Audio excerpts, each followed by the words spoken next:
అందరికీ షాలోమ్. ఈరోజు యెషయా గ్రంథము 37వ అధ్యాయం నుండి 39వ అధ్యాయం వరకు ఈ అధ్యాయాల నుండి కొన్ని ప్రశ్నలు. మొదటి ప్రశ్న, దేవుడు తన గాలమును అతనికి ఎక్కడ తగిలించెదనెను? రెండవ ప్రశ్న, మనుషుల చేత చేయబడిన కర్రలు రాళ్ళు ఏమి కావు?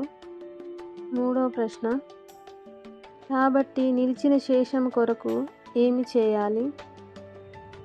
నాలుగవ ప్రశ్న, హిజ్కియా యొద్ద నుండి ఏది పెరికివేయబడెను? ఐదవ ప్రశ్న, ఉదయమున జనులు లేవగా వారందరూ ఎలా ఉండిరి? ఆరవ ప్రశ్న, తన పదార్థములలోనున్న సమస్తమును హిజ్కియా ఎవరికి చూపించెను? ఏడవ ప్రశ్న, మన జీవిత దినములన్నీ దేవుని మందిరంలో ఏమి చేయుదురు? ఈ సమాధానాలు తెలిసిన వారు కామెంట్ బాక్స్లో తెలియజేయగలరు.